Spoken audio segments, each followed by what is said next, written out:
And so, good morning, first of all, Doc.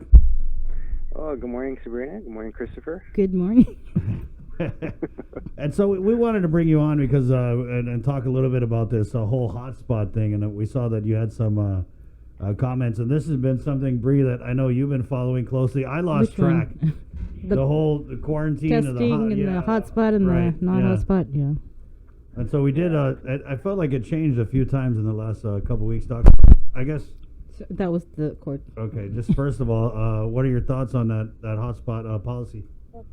Yeah, I think it's probably likely going to change again, probably within a couple more weeks, and that's just the nature of the beast, I think. And I think just to start off, I don't think we should get too wrapped around the axle about the little details when things may again change. And I really think that, you know, at the press conference, Dr. Cabrera was pretty clear that it is something that's evolving, and that they're not just going to use really that single criteria that they were referring to. Well, that was maybe one of the primary criteria that they wanted to look at, that they would kind of use the totality of data in making decisions about what to do with specific countries and people that are coming in from those countries.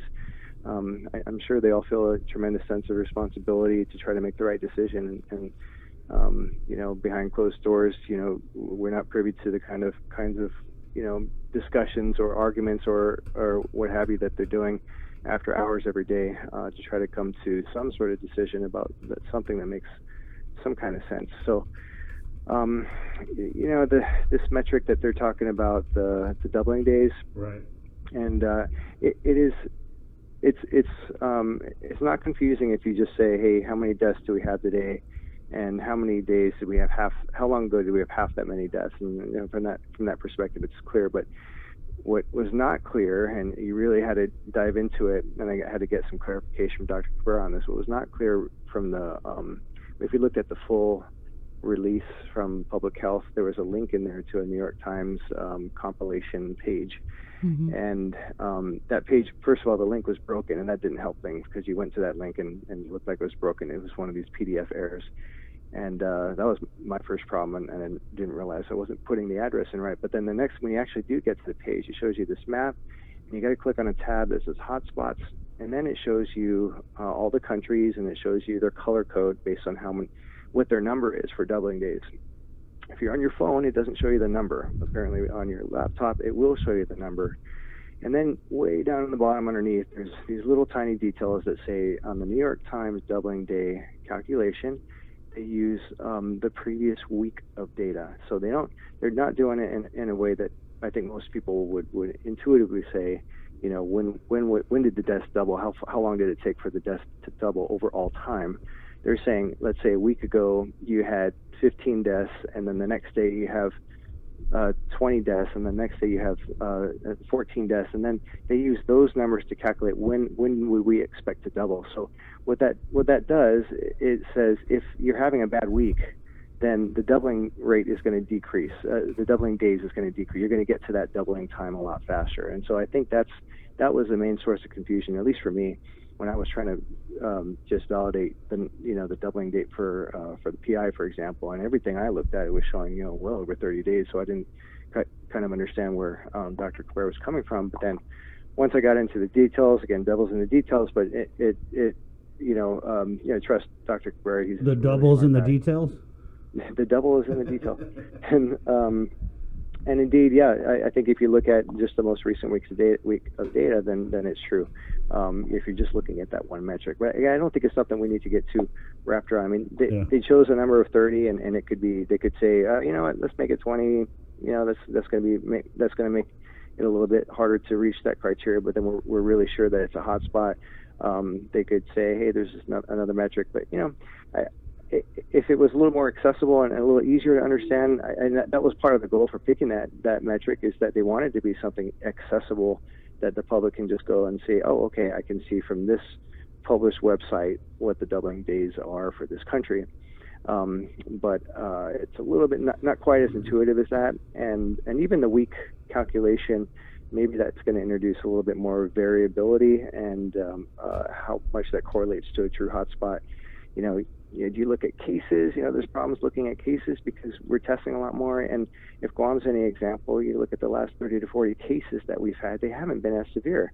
And if that's happening everywhere else, that's a good thing. But if you're tracking, places where cases are on the rise, that may not be a great metric of how much of a hotspot they are either. Not all countries are showing their hospitalization, so that's going to be a difficult metric. So, we look at all the things that are easy to find. I don't think doubling days is an unreasonable one to look at. And again, all of these things are going to just continue to change, especially as they try to get a little bit more concrete with the tourism issue and how to bring people in safely. Doc, how key do you think the whole quarantine and our program that we set up was in flattening the curve and containing the COVID? I think it was very important, and that there's lots of debates going on, I think, behind closed doors about that, whether to continue it or not. Or we at a point where we feel comfortable saying we need to relax this a little bit more to try to save the tourism industry a little bit faster. I do think it was extremely important. You look at the number of cases that came from out of quarantine, and there's even more data coming out, all over the world. There's not like this patient zero in a city that was the person that spread it. There were multiple introductions of the virus into the cities at any given time, be it crossing state lines or flying in from international travel. So I definitely think it was a very important measure to enact, and if anything, doing that sooner probably would have helped us. There was actually there were a couple of virus samples from some of our cases that was submitted for analysis, and so they can look at these. I think I've mentioned that they have these little mutation markers they can look at. And what it looks like is that, at least for the 3 samples that they got through some of our earliest cases through the Naval Hospital, and I'm not sure if that's because they went through the San Diego lab and then they could send them from the San Diego lab to this lab that does the molecular analysis. It looks like the virus, I'm not going to call it a strain, but a clade or a variant from China went to India, from India came to Guam. So at least amongst 3 of the early cases, the introduction may have come from somebody traveling from India, which I just thought was pretty interesting. Or it could have been from India through the Philippines to Guam or something like that. But that's the kind of neat data that's out there that I think is going to, at least shed some light on and how the introductions came into Guam, which is, I think, what we're all kind of interested in too. Right. Mm-hmm. From your understanding of this new quarantine protocol, because like Chris, I'm starting to get confused a little bit. How do you find out which countries are hotspots? It's that link you were referring to? Yeah, I think that's the idea right now. You got to go to that New York Times link.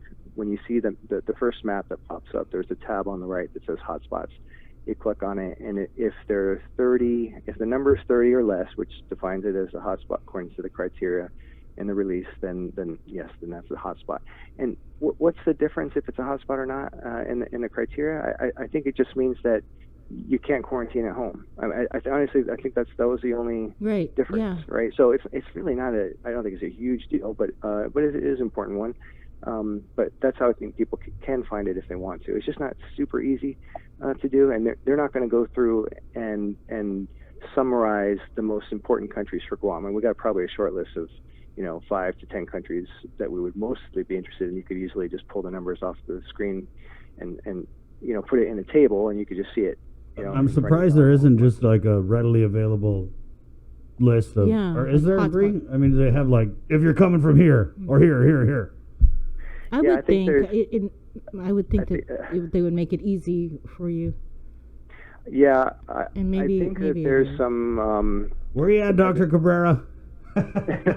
Is he coming on later? I mean, I'm gonna text him. Yeah, we're pretty packed this morning, but we'll get him on either today or tomorrow. But I got to give him props. I mean, he held it down. He did a whole Dr. Felix Cabrera hour.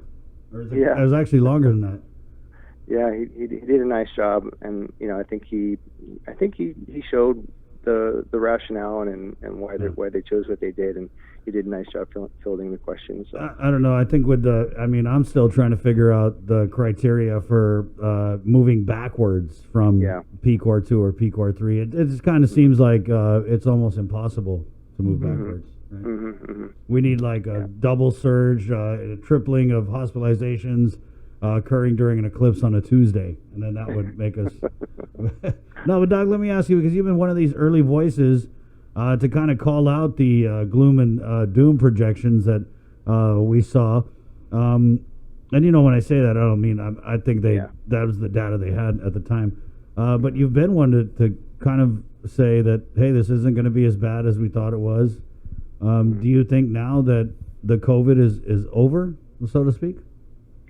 That's a pretty bold statement. It's definitely not over. You can see a lot of hotspots in the world right now. Brazil is looking horrible. India, Russia, all of them are not looking good at all right now. In fact, I think Brazil, if you can believe, it's even overtaking the United States in the number of cases. And even in the United States, Arizona, Florida, Georgia, Texas right now. Right. Look at their charts. They're horrible. Bree just popped up the New York Times map. Yeah. Oh, it's a mess, and so it's definitely not over. And if we're not careful, I mean, we will have some more introductions. But even if we do have introductions, I think we're pretty well equipped to handle those with our increased testing ability. And I think our people of Guam, I think we do a nice job with our mask wearing. I mean, even I've talked to some folks in the States that say in New York everybody's wearing a mask because they just saw death and devastation around them. California, you walk around and not everybody's wearing a mask. We'll put it that way. Arizona, not everybody's wearing a mask. And so I think some of these behavioral changes happen when you see a lot of chaos around you and people dying. And so, for us in Guam to have not had a really terribly serious first spike, I guess, for us to be doing such a great job with mask wearing, and maybe it speaks a little bit to our feelings of social responsibility to one another, our feelings of family, and even just the Asian influence. I think it was a little bit more common to see people wearing masks anyway in Guam, so it's a little bit more acceptable for us. Yeah, good job, guys. Way to wear those masks. I like it. I think I look really good with 50% of my face covered, like almost model status. What? I want to keep wearing a mask. Like, I'm going to just keep rocking one until the day I die all the time. Doc, what? Nothing. Okay. Anything else in closing you want to add here? Because we really value your perspective. I know I asked you last week about, business as, the field you're in as a doctor. Are you starting to see, again, an increase of people maybe now want to go and get checked and go to the clinic or whatever? Yeah, we're definitely picking up business back to sort of a more normal level, so that's nice to see. But I think you guys tackle a lot of the other difficult decisions here. Just the whole idea of us staying in a state of emergency and what that means and how much it's costing the government and all those things kind of are important to everybody as well. So thanks for what you guys do, and I don't know how you do it on a daily basis. I think it's emotionally exhausting. Oh God, thank you. This is so true. I mean, I've always operated from a place, and this is weird to say, but I always operate from a place that no matter what I'm going through, there's someone out there who's going through much worse. Yep. And so I'm a real silver lining kind of person. I mean, those people who are like, I'm just happy to be here. I'm glad to be alive. And, people don't ever believe those, but I'm that guy. I'm just like, I wake up and like, oh, I made it. I'm here. Another day. Yeah. Well, I'm that person that, there are people that need help still. There are people that want answers. And there are people that want accountability. So that's why we're here. And I'm kind of, obviously I'm happy that I feel like we turned the corner on the COVID. I agree with you. I think we got to be really, really careful.